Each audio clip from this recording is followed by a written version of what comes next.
All India Muslim personal law board के हुक्म पर हमने ये काला पट्टा बांधा है उस वक्फ बिल के खिलाफ। चंद्रबाबू नायडू, नीतीश कुमार, चिराग पासवान और जयंत चौधरी, याद रखो, हम कभी भी तुम्हारी इस चीज को माफ नहीं करेंगे। तुम हमारी शरीयत पर हमला जो करने की इजाजत बीजेपी को दे रहे हो, अगर ये चारों बोल दे कि बिल नहीं लाना चाहिए तो बिल नहीं आएगा। जब अगर कोई मंदिर की प्रॉपर्टी पर 12 साल से भी काबिज है, सिखों की गुरुद्वारा की जमीन पर अगर कोई 12 साल से काबिज है, ईसाइयों के गिरजाघर की जमीन पर कोई 12 साल से काबिज है, तो वो मालिक नहीं बनता। मेरे अल्लाह के नाम पर दी हुई जमीन पर अगर कोई 12 साल से काबिज है तो मोदी कह रहे हैं कि अल्लाह मालिक नहीं होगा, वो काबिज मालिक हो जाएगा। कलेक्टर अपने सियासी आकाओं को खुश करने के लिए लिख देगा this is not a waqf property. अरे अगर तुम्हारे टीवी स्टूडियो को जो नोएडा में अगर कोई बोल दिया कि ये तुम्हारा नहीं है, गवर्नमेंट का, तुम क्या करोगे? चुड़िया पहन के बैठ जाओगे? नहीं, मुस्लिम वुमेन का एम्पावरमेंट होना, आप कैसा बच्चों का हक मार देते, अपना हक मार देते। अच्छा, हम हक मारते, जो अपनी जोरू का हक मार के बैठा हुआ उसको क्या बोलेंगे आप? और इसलिए भी दुआ करिए कि हमारे वतन अजीज में जो हुकूमत एक काला कानून बनाने जा रही है, वक्फ का कानून के खिलाफ all India Muslim personal law board के हुक्म पर हमने ये काला पट्टा बांधा है उस वक्फ बिल के खिलाफ। नरेंद्र मोदी इस वक्फ बिल के जरिए हमारे सीनों पर गोली चला रहे हैं, हमारे सीने पर गोली चला रहे हैं, हमारे ईमान पर गोली चला रहे हैं, हमारे मस्जिदों पर गोली चला रहे हैं, हमारे दरगाहों और खानकाहों पर गोली चला रहे हैं। आप बताओ, जब हमारे हिंदू धर्म के मंदिरों में सिर्फ हिंदू मेंबर बन सकता है, तो फिर वक्फ बोर्ड में एक गैर मुस्लिम कैसे बन सकता है? बताइए आप। जब गुरुद्वारा सिखों में खाली सिख मेंबर बन सकता है, तो कैसे यहां पर एक गैर मुस्लिम को मेंबर बनाएंगे? जब अगर कोई मंदिर की प्रॉपर्टी पर 12 साल से भी काबिज है, सिखों की गुरुद्वारा की जमीन पर अगर कोई 12 साल से काबिज है, ईसाइयों के गिरजाघर की जमीन पर कोई 12 साल से काबिज है, तो वो मालिक नहीं बनता। मेरे अल्लाह के नाम पर दी हुई जमीन पर अगर कोई 12 साल से काबिज है, तो मोदी कह रहे हैं कि अल्लाह मालिक नहीं होगा, वो काबिज मालिक हो जाएगा। आप बताइए कौन सा इंसाफ है ये? कलेक्टर को पावर क्यों दे रहे हैं? इसलिए दे रहे हैं कि कलेक्टर के पास कोई जाकर लिख देगा कि ये वजीर अली की वक्फ की प्रॉपर्टी वक्फ नहीं है, तो कलेक्टर अपने सियासी आकाओं को खुश करने के लिए लिख देगा this is not a waqf property. दरगाहों पर जाकर कह देंगे वक्फ की प्रॉपर्टी नहीं है। बल्कि महाराष्ट्र में एक दरगाह है, आज मैं आ रहा था तो महाराष्ट्र में एक दरगाह है, हजरत अहमद चिश्ती रहमतुल्लाह अलैह की, हजरत अहमद चिश्ती रहमतुल्लाह अलैह की दरगाह है। 150 साल पुरानी दरगाह है। कितनी पुरानी दरगाह है? 150 साल। ये है रुहीवी एक इलाका है, हजरत अहमद चिश्ती रहमतुल्लाह अलैह की दरगाह, 150-200 साल पुरानी दरगाह। वहां पर ये संघ परिवार के लोग, कोई छत्रपति शिवाजी के पुतले पर कोई कालिक डाल दिया, कौन डाला नहीं मालूम, दरगाह शरीफ में घुसकर गुंबद से उसके झंडे को निकालकर अपना झंडा लगा दिया और बोल रहे हैं कि यहां पर क्या है, भुवासल देव महाराज की मंदिर थी। ये कर रहे हैं। और ये बीजेपी वाले बोलते नहीं नहीं, ओवैसी भटका रहा है, ओवैसी भड़काऊ भाषण दे रहा है। अरे ये हुआ नहीं हुआ बताओ मेरे को। पार्लियामेंट के सामने एक मस्जिद है, पार्लियामेंट के सामने है। किसकी मस्जिद है वो? गवर्नमेंट बोलती हमारी मस्जिद है, दिल्ली वक्फ बोर्ड बोलता हमारी है। कल कलेक्टर को पावर मिलेगा तो कलेक्टर पागल है, मोदी के खिलाफ जाएगा कलेक्टर लिख के दे देगा this is not a waqf property, ये गवर्नमेंट प्रॉपर्टी। गई आपकी मस्जिद।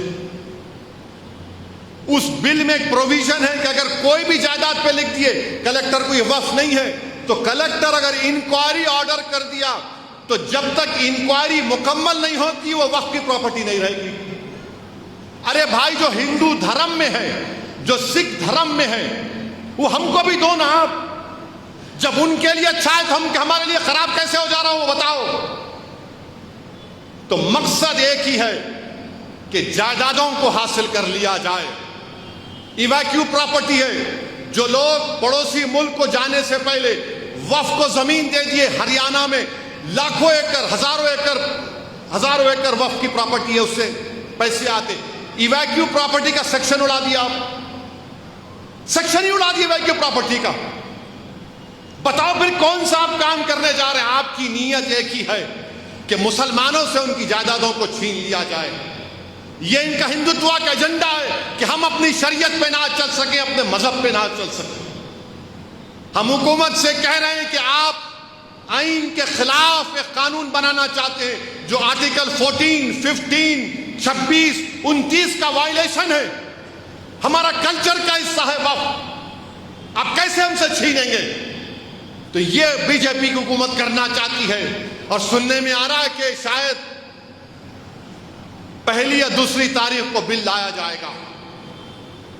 ये ऐसा काला कानून है जिससे हमारी वक्फ की जायदादें खत्म हो जाएंगी। मुझे मालूम है कि मेरी तकरीर के बाद आज सब लोग चीखा मारेंगे, फिर से असद ओवैसी ने ये कह दिया, वो कह दिया। अरे अगर तुम्हारे टीवी स्टूडियो को जो नोएडा में अगर कोई बोल दिया कि ये तुम्हारा नहीं है, गवर्नमेंट का, तुम क्या करोगे? चुड़िया पहन के बैठ जाओगे और तुम ये समझ रहे हो कि हम खामोश बैठ जाएंगे? वक्फ एक इबादत है, नमाज की तरह नहीं बल्कि इबादत है। और वक्फ गवर्नमेंट की प्रॉपर्टी नहीं, हमारे बाबा और अजदाद की गाढ़े खून की कमाई की प्रॉपर्टी है, गवर्नमेंट की दी हुई नहीं है ये। और चंद्रबाबू नायडू, नीतीश कुमार, चिराग पासवान और जयंत चौधरी, याद रखो, हम कभी भी तुम्हारी इस चीज को माफ नहीं करेंगे।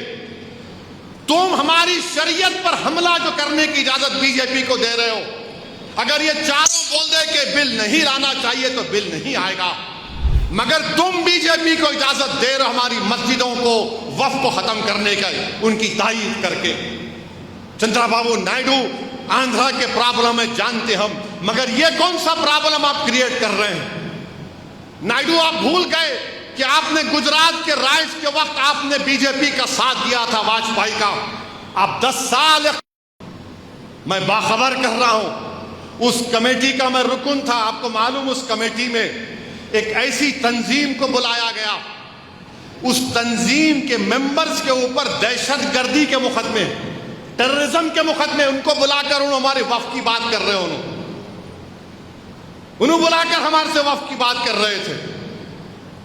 उसमें बुलाया गया, बाज हमारे हैं ना, बाज हमारे बहुत से अब्दुल्ला इब्ने सबा के जानशीन हैं, बहुत से, उनको बुलाए। वो बुला के बैठ के बोल रहे नहीं ऐसा है, वक्फ ऐसा है, वक्फ खुला है। आए थे 3-4।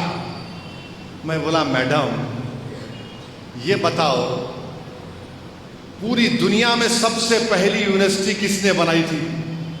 आप तो प्रोफेसर है ना, पूरे प्रोफेसर थे वो। चले गए नहीं, वो कैम्ब्रिज, ऑक्सफोर्ड, हार्वर्ड मिला नहीं। आप तो प्रोफेसर है, आपको मालूम होना चाहिए। दुनिया की पहली यूनिवर्सिटी मोरक्को में, एक मुस्लिम खातून फातिमा फिरनी नाम था उसका, उसके बाप की जायदाद में इसको मिला वक्फ। उसने कहा यूनिवर्सिटी बनाती हूं मैं। खामोश हो गए। अच्छा, जब आप ये बच्चे यूनिवर्सिटी में डिग्री लेते देखो, टोपियां फेंकते ऊपर, देखिए आप टोपियां फेंकते, वो टोपियां क्या है मालूम आपको? वो कुरान के रिहाल के शेप में जो फातिमा फिरनी बनाई थी। आज ऑक्सफोर्ड, कैम्ब्रिज में जो बच्चे डिग्री लेके वो सर पे टोपी फेंकते डिग्री लेने के बाद, वो कुरान का रिहाल है, हम दिए गए, इनको नहीं मालूम। नहीं, बच्चियों का हक कैसे मार खा जाना? अरे बच्चियों का हक नहीं मार खा रहा उसमें, ना बच्चियों का मार खा रहा, ना बेटों का मार खा रहा, बल्कि बेटी भी मुतवल्ली हो सकती, ना बेटी भी मुतवल्ली हो सकती वक्फ औलाद की। मकसद क्या है? उससे छीन लेना। नहीं, मुस्लिम वुमेन का एम्पावरमेंट होना, आप कैसा बच्चों का हक मार देते, अपना हक मार देते। अच्छा, हम हक मारते, जो अपनी जोरू का हक मार के बैठा हुआ है उसको क्या बोलेंगे आप? अब रोजे की हालत में ज्यादा तशरीह नहीं कर सकता हूं, समझ जाना। नहीं, बच्चों का अपना बड़ा हक मार देते। सालार बोलते थे, मां से बढ़ के चाहिए पापा कुटनी कहलाई। हमारी बच्चों से आपकी इतनी मोहब्बत है। अच्छा चलो, मान लिए तुमको मोहब्बत है, तो फिर मोहम्मद शरीफ की बेवा तुमसे पूछ रही आज कि उन्नाव में वो सऊदी अरब में 12 साल से पानी डालता था, वापिस आया तो उस पर जबरन होली फेंके, वो इनकार किया तो पीट दिए, मर गया। उसकी बीवी और एक बेटी यतीम हो गई, उससे मोहब्बत करो। उन्नाव में क्या किए योगी चीफ मिनिस्टर, क्या किए? मरने वाले के साले के साथ 112 लोगों पे मुकदमा। मोहम्मद शरीफ मर गया, होली डाले, बोला मत डालो, पीट दिया उसको, मर गया। अच्छा, हैरत अंगेज बात यह है कि 2 दिन में पोस्टमार्टम रिपोर्ट भी आ गई। पीएमआर रिपोर्ट 2 दिन में आती नहीं, मगर यूपी में मामला तेज है। 112 लोगों पे केस बुक हो गया। बच्चों की बात आप करते हैं ना, तो नागपुर में इरफान अंसारी एक वेल्डर है, इटारसी जा रहा था स्टेशन को, गड़बड़ हो गई, भीड़ ने इतना मारा उसको, उसके सर पे चोट आई, दवाखाने में बयान दिया, उसके बाद मर गया। उसके 6 बच्चियां हैं। अब बोलो कौन मोहब्बत करेगा इरफान अंसारी से?